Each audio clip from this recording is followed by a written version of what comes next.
Ittefaq movie review. Here's a film about interrogation and differing accounts courtesy S1. Dartham cast Siddharth Malhotra, Sonakshi Sinha, Akshay Khanna. Director Obey Chopra. Genre crime thriller. Rating 1.5 stars. Ittefaq begins with a car spill, and it's one we've seen before.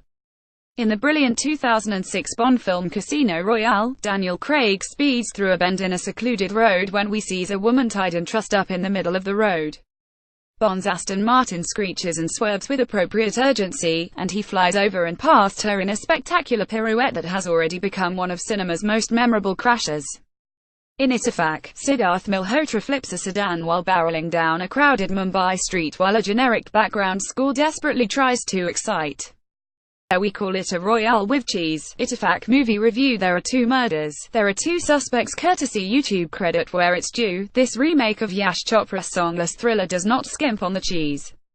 Made by Obey Chopra, here is a film about an interrogation and differing accounts, and while that can be riveting as we've seen in films like No One Killed Jessica and Talvar, things here are awfully basic and feebly performed. In a film about inscrutability, the only one hard to read is the cop.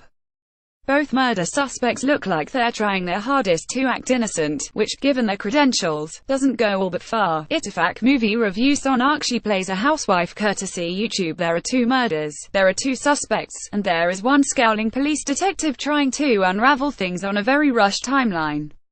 Yet, for the sake of some non-linear flip-floppery, we have interrogations stretched over several days, as if the cop is only allowed to ask them one flashback's worth of questions at a go.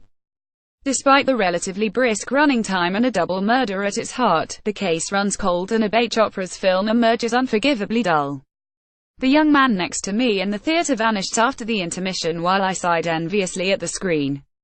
Who cares who done it? Really doesn't have the same ring to it. So we have a writer on the run, played by Siddharth Malhotra, an actor who manages to make the lamb appear uninteresting. He bumps into Sonakshi Sinha, a housewife who spends rainy nights watching India TV in her negligee, and wears a permanently stunned expression, like SHES wondering where the Ave-teasing and item songs are hidden. Corpses of both their spouses are found on the same night, forcing Akshay Khanna to play tough cop and grill them, looking like a decaffeinated Basil Fawlty. Ittefaq movie review. Akshay Khanna plays a tough cop courtesy YouTube. To me, the big and mysterious crime this film brings to light is the way Siddharth Malhotra now finds himself typecast as a novelist. It happened in Kapoor and Sons, and it happened here again, in this film that describes him as a mature novelist and where cops chase a murder suspect down the street yelling a writer as if it were an expletive. Then again, to those who make Hindi cinema these days, perhaps it is.